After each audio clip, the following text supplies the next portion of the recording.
5 ਸਾਲ ਪਹਿਲੇ ਸਮੂਹ ਕਾਂਗਰਸ ਪਾਰਟੀ ਨੇ ਕੈਪਟਨ ਸਾਹਿਬ ਦੇ ਮੈਨੀਫੈਸਟੋ 'ਚ ਝੂਠਾਂ ਦਾ ਸਹਾਰਾ ਲੈ ਕੇ ਇਹਨਾਂ ਸਾਰਿਆਂ ਨੇ ਆਪਣੀ ਸੀਟਾਂ ਜਿੱਤੀਆਂ ਸੀਗੀਆਂ। ਜਿਹੜੀ ਝੂਠੀ ਸੌਂ ਗੁਟਕਾ ਸਾਹਿਬ ਦੀ ਸੀ ਉਹ ਇਕੱਲੇ ਕੈਪਟਨ ਦੀ ਨਹੀਂ ਸੀ, ਸਮੂਹ ਕਾਂਗਰਸ ਪਾਰਟੀ ਦੀ ਸੀ, ਜਿਨ੍ਹਾਂ ਨੇ ਆਪਣੇ ਹਲਕਿਆਂ 'ਚ ਜਾ ਕੇ ਹਰੇਕ ਨੂੰ ਘਰ ਘਰ ਨੌਕਰੀ ਦੇ ਵਾਅਦੇ, ਕਰਜ਼ਾ ਮਾਫੀ ਦੇ ਵਾਅਦੇ ਤੇ ਸੈਂਕੜੋਂ ਹੋਰ ਵਾਅਦੇ ਕੀਤੇ ਸੀਗੇ। ਉਹ ਝੂਠੀ ਸੌਂ ਇਕੱਲੇ ਕੈਪਟਨ ਦੀ ਨਹੀਂ, ਪੂਰੀ Congress party the C.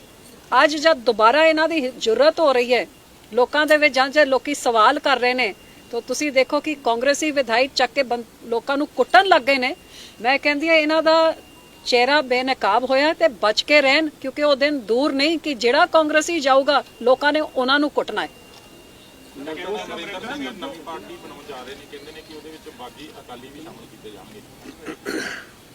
I am glad कि बिल्ली थैलों तो बाहर आ गई है।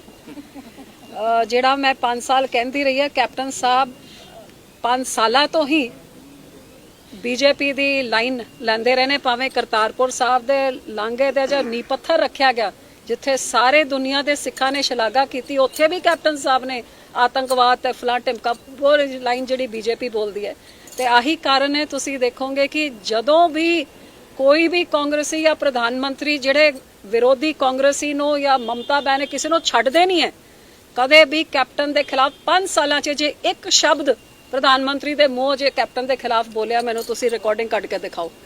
ਵੱਧ ਤੋਂ ਵੱਧ ਜਿਹੜਾ ਕਿਹਾ ਕਿ ਕੈਪਟਨ ਸੁਤੰਤਰ ਫੌਜੀ ਹੈ, ਤੇ ਸੁਤੰਤਰ ਫੌਜੀ ਨੇ ਬੀਜੇਪੀ ਦੇ ਨਾਲ ਰਲ ਮਿਲ ਕੇ ਜਿਸ ਤਰ੍ਹਾਂ ਕਾਲੇ ਕਾਨੂੰਨਾਂ ਨੂੰ ਪਾਸ ਕਰਾਇਆ ਤੇ ਗੱਲ ਨੂੰ ਲੁਕੋ ਕੇ ਰੱਖਿਆ ਪੰਜਾਬ ਦੀ ਜਨਤਾ ਤੋਂ, ਅੱਜ ਸਾਰਾ ਕੁਝ ਸਾਹਮਣੇ ਆ ਗਿਆ ਕਿ 5 ਸਾਲ ਕੈਪਟਨ ਕਿਹਦੇ ਇਸ਼ਾਰੇ 'ਚ ਨੱਚਦਾ ਰਿਹਾ। ਤੇ ਇਕੱਲੇ ਕੈਪਟਨ ਨਹੀਂ, ਕੈਪਟਨ ਦੇ ਨਾਂ ਤੇ ਨੇੜੇ ਤੇੜੇ ਦੇ ਜਿੰਨੇ ਮੰਤਰੀ ਸੀ, ਅੱਜ ਚੰਨੀ ਸਾਹਿਬ ਜਾ ਕੇ ਪੰਜਾਬ ਦਾ ਸੌਦਾ ਕਰਕੇ ਹੋਮ ਮਿਨਿਸਟਰ ਨਾਲ ਆ ਗਏ, ਸਾਰੇ ਰਲੇ ਮਿਲੇ ਨੇ। ਤਾਂ ਮੈਨੂੰ ਖੁਸ਼ੀ ਹੈ ਕਿ ਸਾਡੀ ਅਰਦਾਸ ਕਿ ਇਹਨਾਂ ਦਾ ਕੱਖ ਨਾ ਰਹੇ, ਜਿਨ੍ਹਾਂ ਨੇ ਝੂਠ ਦਾ ਪ੍ਰਚਾਰ ਕੀਤਾ ਸੀ, ਝੂਠੇ ਇਲਜ਼ਾਮ ਲਾਏ ਸੀ, ਅੱਜ ਸਾਰਿਆਂ ਦੇ ਸਾਹਮਣੇ ਇਹਨਾਂ ਦਾ ਕੱਖ ਕੁਝ ਰਹਿਣਾ ਨਹੀਂ ਹੈਗਾ, ਲੋਕਾਂ ਦੇ ਸਾਹਮਣੇ ਆ ਜਾਣਾ।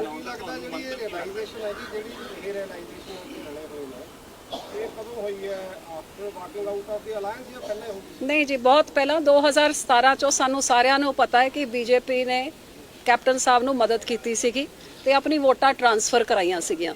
ਸੋ ਸਾਨੂੰ ਅੰਦਰ ਦੀ ਗੱਲ ਤਾਂ ਉਸ ਟਾਈਮ ਤੋਂ ਹੀ ਪਤਾ ਸੀਗਾ। ਲੇਕਿਨ ਉਹਦੇ ਬਾਅਦ ਜਿਹੜੀ ਚੀਜ਼ਾਂ ਮੈਂ ਕੈਬਨਿਟ ਦੇ ਵਿੱਚ ਬਹਿ ਕੇ ਮੈਂ ਦੇਖਿਆ ਨੇ ਕਿ ਕੈਬਨਿਟ 'ਚ ਜਿਹੋ ਜਿਹੇ ਫੈਸਲੇ ਹੁੰਦੇ ਸੀ ਤਾਂ ਕੈਪਟਨ ਸਾਹਿਬ ਬੋਲਦੇ ਕੀ ਸੀ ਉਹਦੇ ਬਾਰੇ, ਐਂਡ ਹੌਲੀ ਹੌਲੀ ਬਿਲਕੁਲ ਕਲੀਅਰ ਸੀਗਾ। ਲੇਕਿਨ ਪੰਜਾਬ ਦੀ ਹੱਕਾਂ ਦੇ ਨਾਲ ਸੌਦੇਬਾਜ਼ੀ ਕਰ ਲੈਣਗੇ, ਜਿਵੇਂ ਕਾਲੇ ਕਾਨੂੰਨਾਂ ਦੇ ਤੁਹਾਨੂੰ ਸਭ ਨੂੰ ਪਤਾ ਹੈ 2019 ਤੋਂ ਕਮੇਟੀ ਦਾ ਹਿੱਸਾ ਸੀਗੇ, ਐਂਡ ਉਹ ਸਾਰਾ ਕੁਝ ਲੁਕੋ ਕੇ ਰੱਖਿਆ। ਸੋ ਇਹ ਸਾਰੀ ਚੀਜ਼ਾਂ ਤੇ ਹੁਣ ਕਿਸ ਹੱਦ ਤਾਈਂ ਰਲੇ ਮਿਲੇ ਸੀ ਉਹ ਤਾਂ ਬਿਲਕੁਲ ਕਲੀਅਰ ਹੁਣ ਹੋ ਹੀ ਗਿਆ ਹੈਗਾ। ਅਮਰਿੰਦਰ ਸਿੰਘ ਬਾਦਲਾਂ ਦੇ ਨਾਲ ਮਿਲੇ ਹੋਏ ਨੇ, ਇਸੇ ਕਾਰਨ ਉਹਨਾਂ ਨੂੰ ਅਸਤੀਫਾ ਵੀ ਦੇਣਾ ਪਿਆ। ਬਹੁਤ ਸਾਰੇ ਐਮਐਲਏ ਨੇ ਇਹ ਸਵਾਲ ਉਠਾਏ। ਉਹ ਕਾਂਗਰਸੀ ਤੋਂ ਆਪਣੀ ਗਲਤੀਆਂ ਛੁਪਾਉਣ ਵਾਸਤੇ ਬਹੁਤ ਕੁਝ ਕਹਿੰਦੇ ਨੇ।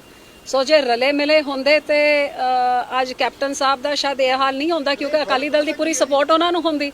ਅਕਾਲੀ ਦਲ ਹਮੇਸ਼ਾ ਸਭ ਤੋਂ ਵੱਧ, ਮੇਰੇ ਉੱਤੇ ਇਲਜ਼ਾਮ ਆਈ ਲੱਗਦਾ ਹੈ ਕਿ ਕੈਪਟਨ ਦੇ ਖਿਲਾਫ ਸਭ ਤੋਂ ਵੱਧ ਮੈਂ ਬੋਲਦੀ ਹਾਂ। ਤੇ ਕੈਪਟਨ ਨੇ ਅਕਾਲੀ ਦਲ ਦੇ ਨਾਲ ਤੇ ਬਾਦਲਾਂ ਦੇ ਨਾਲ ਜੋ ਕੀਤਾ 2007 ਤੋਂ ਪਹਿਲੇ, ਉਹ ਕੌਣ ਭੁੱਲ ਸਕਦਾ? ਸਾਡੇ ਨਾਲ ਉਹਦੀ ਕੀ ਸਾਂਝਗਾਠ ਹੋ ਸਕਦੀ ਹੈ?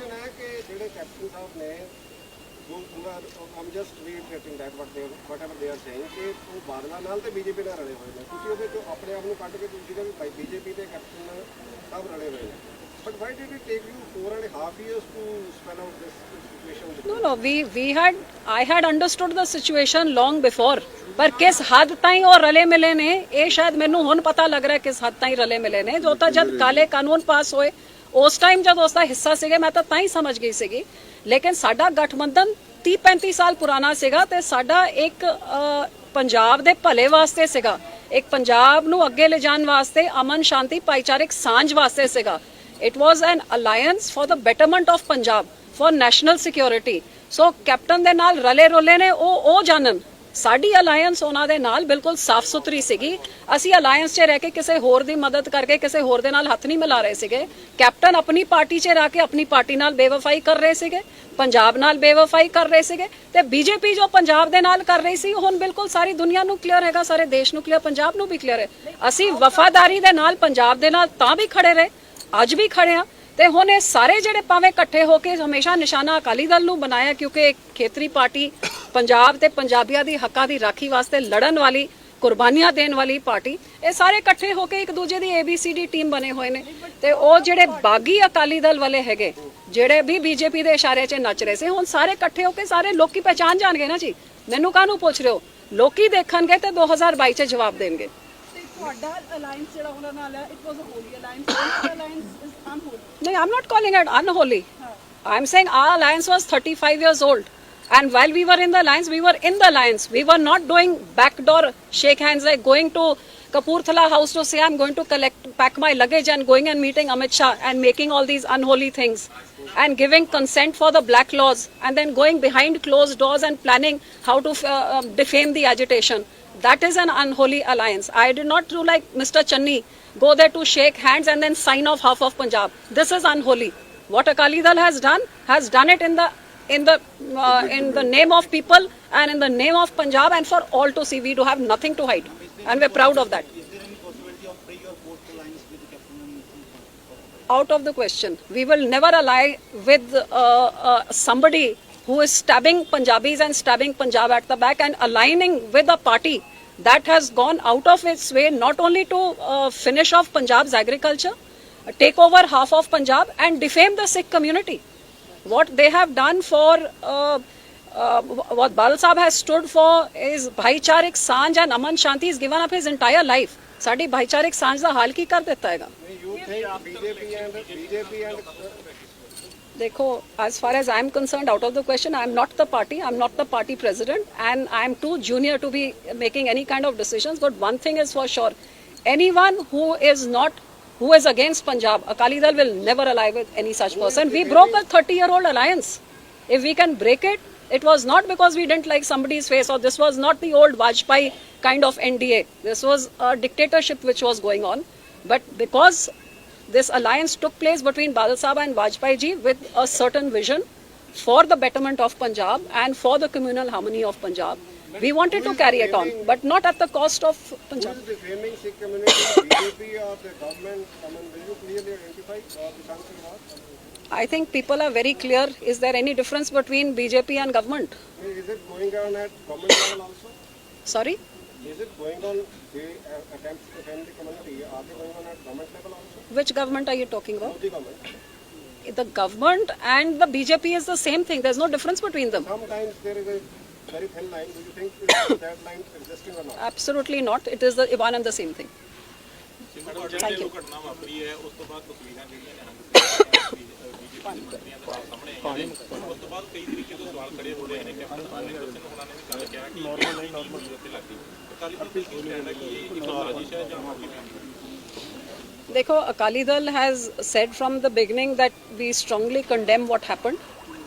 ਹਰੇਕ ਨੂੰ ਆਪਣਾ ਧਰਮ ਬਹੁਤ ਪਿਆਰਾ ਹੁੰਦਾ ਹੈ। ਕਿਸੇ ਵੀ ਧਰਮ ਦੇ ਖਿਲਾਫ ਜੇ ਕੋਈ ਬੇਅਦਬੀ ਵਰਗੀ ਘਟਨਾ ਹੋਏ, ਉਹ ਕੋਈ ਵੀ ਧਰਮ ਹੋਏ, ਉਹ ਅੰਦਰ ਵੱਜਦੀ ਹੈ ਗੱਲ, and nobody ਇਹ ਕੋਈ ਸਹਿ ਨਹੀਂ ਸਕਦਾ ਹੈ।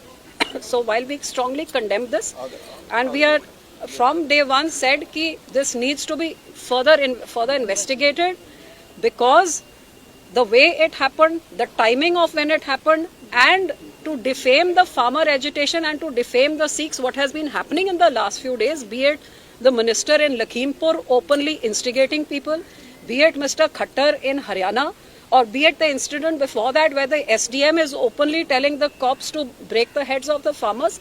Continuously, since the farmer agitation, we have seen that there has been a sustained effort to marginalize Punjabis and the Sikh community and target them and defame them. So this whole thing now with the Lakhimpur issue, until date BJP has been shameless enough not to dismiss a minister who is in charge of home and security, but is openly instigating and targeting a community, and they have done nothing about dismissing him.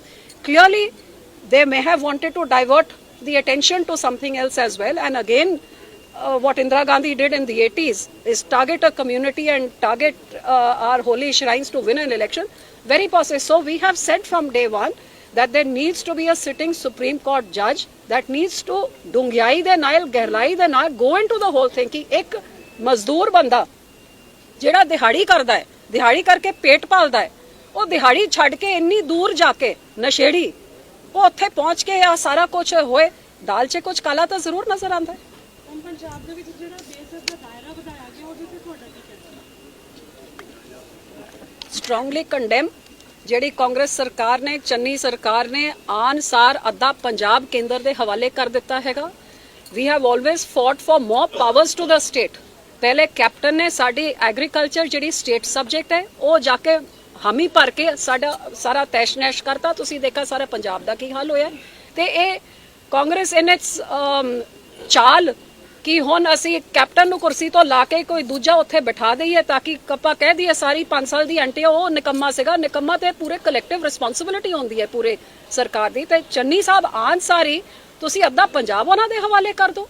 10 districts of Punjab are religious shrines like Valmiki Tirath Sthal, Durgyana Mandir, Golden Temple, Muksar ਦੀ ਧਰਤੀ, right up till Malod, right at our neighborhood. You give 10 districts by entire home ministry like Kashmir, ਕਿਤੇ ਵੀ ਜਾ ਕੇ ਕਿਸੇ ਨੂੰ search ਕਰ ਲੈਣ, ਕੋਈ ਵੀ ਸਮਾਨ cease ਕਰ ਲੈਣ, ਕਿਸੇ ਨੂੰ ਵੀ ਅਰੈਸਟ ਕਰ ਲੈਣ ਤਾਂ ਤੁਸੀਂ ਲੱਭਦੇ ਰਹੋ ਵੀ ਕਿੱਥੇ ਗਏ। ਤੇ ਸਾਡੀ ਆਪਣੀ ਪੁਲਿਸ ਕੀ ਇੰਨੀ ਨਿਕੰਮੀ ਹੋ ਗਈ। ਠੀਕ ਹੈ, ਮੁੱਖ ਮੰਤਰੀ ਮਜਬੂਰ ਹੋ ਗਿਆ ਹੈਗਾ, ਮੁੱਖ ਮੰਤਰੀ ਪੁਰਾਣਾ ਨਿਕੰਮਾ ਸੀਗਾ, ਪਰ ਸਾਡੀ ਫੌਜ ਤਾਂ ਨਿਕੰਮੀ ਨਹੀਂ ਹੈਗੀ। ਇਹ ਉਹ ਫੌਜ ਹੈਗੀ ਜਿਨ੍ਹਾਂ ਨੇ ਉਹ ਦੀਨਾਨਗਰ ਐਂਡ ਪਠਾਨਕੋਟ ਵਾਲੇ ਇਨਸੀਡੈਂਟ ਸਾਡੇ ਟਾਈਮ 'ਚ ਹੋਏ ਸੀਗੇ। Before centre code reach R on policeman head taken care of everything that was happening. ਤੇ ਜਿਹੜੀ BSF 15 ਕਿਲੋਮੀਟਰ 'ਚ ਨਸ਼ੇ ਨਹੀਂ ਰੋਕ ਸਕੀ, ਅਸਲੇ ਨਹੀਂ ਰੋਕ ਸਕੀ, ਡਰੋਨਸ ਨਹੀਂ ਰੋਕ ਸਕੀ, ਉਹਨੇ 50 ਕਿਲੋਮੀਟਰ 'ਚ ਕੀ ਕੰਮ ਕਰ ਲੈਣਾ। ਮੈਡਮ ਤੁਸੀਂ ਕਿਹਾ ਬੀਜੇਪੀ ਦੇ ਥੈਂਕ ਯੂ। ਕੈਪਟਨ ਸਰਕਾਰ ਨੂੰ 2017 ਜਿਤਾਇਆ ਪੰਜਾਬ ਦੇ ਵਿੱਚ। ਮੈਂ ਕਿਹਾ ਉਹਨਾਂ ਨੇ ਮਦਦ ਕੀਤੀ, ਜਤਾਇਆ ਨਹੀਂ, ਮਦਦ ਕੀਤੀ। ਕੀ ਸ਼੍ਰੋਮਣੀ ਅਕਾਲੀ ਦਲ ਨੂੰ ਡਾਊਨ ਕਰਨ ਵਾਸਤੇ ਉਹਨਾਂ ਨੇ ਮਦਦ ਕੀਤੀ? ਆਈ ਥਿੰਕ ਉਸ ਟਾਈਮ ਜਿਸ ਤਰ੍ਹਾਂ ਦੀ ਸਾਜ਼ਿਸ਼ ਸ਼੍ਰੋਮਣੀ ਅਕਾਲੀ ਦਲ ਦੇ ਖਿਲਾਫ ਸਾਰੀ ਪਾਰਟੀਆਂ ਨੇ 2015 'ਚ ਸਾਰਾ ਜਿਹੜਾ ਮਾਹੌਲ ਬਣਾਤੇ ਸੀਗਾ ਲੋਕਾਂ ਨੂੰ ਮਿਸਲੀਡ ਕਰਨ ਵਾਸਤੇ। ਐਂਡ ਤੁਹਾਨੂੰ ਆਪ ਪਤਾ ਹੈ ਕਿ ਸਾਰੇ ਮੀਡੀਆ 'ਚ ਪੂਰੀ ਚਰਚਾ ਸੀ ਦੈਟ ਆਪ ਇਸ ਸਵੀਪਿੰਗ ਵਿਦ 100 ਸੀਟਸ। ਅਸੀਂ ਤਾਂ ਪਹਿਲੇ ਹੀ ਕਹਿੰਦੇ ਸੀ there is no such thing, but media 'ਚ for some odd reason there was a big sweep in favour of AAP. So maybe ਹੋ ਸਕਦਾ ਹੈ ਕਿ ਉਹ ਇਸ ਚੀਜ਼ ਨੂੰ ਰੋਕਣ ਵਾਸਤੇ ਲੱਗਿਆ ਸੀ ਪਤਾ ਇਦਾਂ ਦੀ ਗੱਲ ਤੇ ਤੁਸੀਂ ਸਾਨੂੰ ਬਾਅਦ ਨੂੰ ਪਤਾ ਲੱਗਿਆ after the voting was done when we saw what happened we realized after that। Ma'am ਇੱਕ ਐਤਵਾਰ ਨੂੰ ਮੀਟਿੰਗ ਹੋਈ ਸੀ ਬਲਬੀਰ ਸਿੰਘ ਰਾਜੇਵਾਲ ਨੇ ਦਾਅਵਾ ਕੀਤਾ ਹੈ ਕਿ ਅਕਾਲੀ ਦਲ ਨੇ ਜਦੋਂ ਐਨਡੀਏ ਦਾ ਸਾਥ ਛੱਡਿਆ ਸੀ ਜਾਂ ਤੁਸੀਂ ਜਦੋਂ ਅਸਤੀਫਾ ਦਿੱਤਾ ਸੀ ਤਾਂ ਉਹਨਾਂ ਨੇ ਕਿਹਾ ਵੀ ਮੇਰੇ ਕੋਲ ਸਲਾਹ ਲਈ ਗਈ। ਤਕਰੀਬਨ 2-3 ਘੰਟੇ ਮੁਲਾਕਾਤ ਰਾਜੇਵਾਲ ਕਿਹਦੀ ਰਾਜੇਵਾਲ ਹੈ? In my life I have never met mister Rajewal. Madam ਕਿਸਾਨੀ ਅੰਦੋਲਨ ਜਿਹੜਾ ਉਹ ਤਾਂ ਜੋ ਮਰਜ਼ੀ ਹੁਣ ਜਿਹੜੇ ਕਿਸਮ ਦੇਖੋ ਅੱਜ ਕੈਪਟਨ ਸਾਹਿਬ ਰਲ ਮਿਲ ਗਏ ਬੀਜੇਪੀ ਦਾ ਸ਼ਰੇਆਮ ਕਿ ਉਹ ਪ੍ਰੋਟੈਸਟ ਕਰ ਰਿਹਾ। ਮੈਨੂੰ ਜਿਹਨੇ ਆਪਣਾ 4 ਸਾਲ ਇਹਨਾਂ ਦੇ ਤਾਂ 100 ਦਿਨ ਦੀ ਸਰਕਾਰ ਵਾਸਤੇ ਕੁਰਸੀ ਲਈ ਜਿਹੋ ਜੀ ਮਾਰਾਮਾਰੀ ਚੱਲ ਰਹੀ ਸੀਗੀ ਤੁਸੀਂ ਆਪ ਦੇਖਿਆ। ਮੈਂ ਤਾਂ 4 ਸਾਲ ਦੀ ਛੱਡਤੀ ਤੇ ਮੇਰੇ ਉੱਤੇ ਅੱਜ ਵੀ ਸਵਾਲ, ਅਸੀਂ ਗਠਬੰਧਨ ਤੋੜਦਾ ਤਾਂ ਵੀ ਸਵਾਲ, ਕਾਲੀ ਝੰਡੀਆਂ ਸਾਨੂੰ ਇਹ ਕਾਂਗਰਸੀਆਂ ਨੂੰ ਕਦੋਂ ਦਿਖਾਣਗੇ? ਜਿਹੜਾ BJP ਨੇ ਤੁਹਾਨੂੰ ਟੇਕਨ ਸਾਹਿਬ ਜਿਹੜਾ ਉਹਨਾਂ ਦਾ ਸੀਗਾ ਜੋ ਤੁਸੀਂ ਕਹਿ ਰਹੇ ਹੋ ਕਿ ਕੈਪਟਨ ਸਾਹਿਬ ਨਾਲ ਅਰੇਂਜਮੈਂਟ ਸੀਗਾ ਉਹਦੇ ਕਰਕੇ ਮਤਲਬ ਦੇਖੋ ਯੂ ਆਫ ਡਰੰਕਡ ਔਰ ਦੇ ਕੋਲ ਈਜ਼ੀਲੀ ਸੈਬੋਟੇਜ ਦੋਸ ਟਾਈਜ਼ ਜਿਹੜਾ ਤੁਹਾਡੇ ਨਾਲ। They did not sever ties with us, we severed ties with them। ਨਹੀਂ ਬਈ ਜਿਹੜੀ ਤੁਹਾਡੀ ਗੱਲ ਨਹੀਂ ਮੰਨੇ ਨਾ that's why you are push to that position that you had to sever the ties and they could have yielded to your demands।